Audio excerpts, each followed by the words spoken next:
ഇത് വന്നിട്ട് നല്ല കോട്ടൺ മെറ്റീരിയൽ, ഒരു മസ്റ്റേർഡ് യെല്ലോ ഷെയ്ഡിൽ ഇതുപോലെ കാന്താ സ്റ്റിച്ചിങ് ലൈൻസ് പോയിട്ടുണ്ട് ഓൾ ഓവർ. പിന്നെ യോക്കിൽ നല്ല ഹെവി ആയിട്ടുള്ള വർക്ക് കാന്താ സ്റ്റിച്ചിങ് ലൈൻസും പോയിട്ടുണ്ട്, റിയൽ മിറർ വർക്ക് കൊടുത്തിട്ട്. ബാക്ക് സൈഡ് ഇതുപോലെയാണ് കാന്താ സ്റ്റിച്ചിങ് ലൈൻസ് മാത്രം. ഇതുപോലെ യോക്കിലൊരു അജ്രക്കിൻ്റെ പീസ് അറ്റാച്ച് ചെയ്തിട്ട് നല്ല ഹെവി ആയിട്ടുള്ള ഹാൻഡ് കാന്താ സ്റ്റിച്ചിങ് വർക്ക് കൊടുത്തിട്ടുണ്ട്. പിന്നെ റിയൽ മിറർ വർക്കും കൊടുത്തിട്ടുണ്ട്, ഫോയിൽ മിറർ വർക്കും കൊടുത്തിട്ട് ഹൈലൈറ്റ് ചെയ്തു. കഴിഞ്ഞ വീഡിയോയിൽ കാണിച്ചപ്പോൾ കുറച്ച് കൂടുതൽ എൻക്വയറീസ് വന്നിട്ടുള്ളൊരു മെറ്റീരിയലാണ്. ഇതിൻ്റെ ഷെയ്ഡ്സ് ഡിഫറെൻ്റ് ആയിട്ടുള്ളത് കാണിച്ചിട്ടുണ്ടായിരുന്നു. പിന്നെ ദുപ്പട്ട ഇതുപോലെ നല്ല സോഫ്റ്റ് ആയിട്ടുള്ള മൽക്കോട്ടൺ ഇതുപോലെ ഹാൻഡ് ബ്ലോക്ക് പ്രിൻ്റഡ് ആയിട്ട്. പിന്നെ ഇൻ പോർഷൻസിൽ ഇതുപോലെ ടോപ്പിൻ്റെ പീസൊക്കെ അറ്റാച്ച് ചെയ്തിട്ട് 235 കൂടുതൽ ലെങ്ത് വരുന്ന ദുപ്പട്ടയാണ്. ബോട്ടം ഇതുപോലെ നല്ല കോട്ടൺ മെറ്റീരിയലാണ്. ഇതുപോലെയാണ് വരിക. നല്ലൊരു സോഫ്റ്റ് കോട്ടൺ.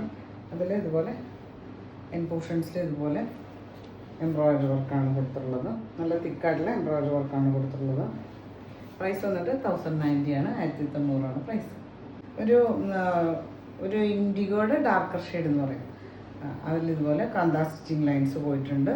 യോക്കിലും നല്ല ഹെവി ആയിട്ടുള്ള വർക്ക് ഹാൻഡ് കാന്താ വർക്കും കൊടുത്തിട്ടുണ്ട്, റിയൽ മിറർ വർക്ക് കൊടുത്തിട്ടുണ്ട്, ബുള്ളിയൻ നോട്ട്സും കൊടുത്തിട്ട് ഫോയിൽ മിറർ വർക്കും കൊടുത്തിട്ടുണ്ട്. പിന്നെ യോക്കിൽ നമുക്ക് സെപ്പറേറ്റ് ഒരു കുർത്തിയായിട്ടാണെങ്കിൽ അങ്ങനെയും സ്റ്റിച്ച് ചെയ്യാം. ദുപ്പട്ട ഇതുപോലെ സോഫ്റ്റ് ആയിട്ടുള്ള മൽക്കോട്ടണിൽ ഹാൻഡ് ബ്ലോക്ക് പ്രിൻ്റഡ് ആയിട്ട് ഇതുപോലെയാണ് പ്രിൻ്റ് വരിക. അതിൻ പോർഷൻസിൽ ടോപ്പിൻ്റെ പ്രിൻ്റ് ബോർഡറൊക്കെ കൊടുത്തിട്ട്. ഇതിൻ്റെ ബോട്ടം ഇതുപോലെ നല്ല സോഫ്റ്റ് നല്ലൊരു കോട്ടൺ മെറ്റീരിയൽ ഇതുപോലെ അതിൻ പോർഷൻസിൽ ഒരു ഹെവി ആയിട്ടുള്ള എംബ്രോയിഡറി വർക്കൊക്കെ കൊടുത്തിട്ട്. പ്രൈസ് വന്നിട്ട് 1090 ആണ്, 1900 പ്രൈസ്.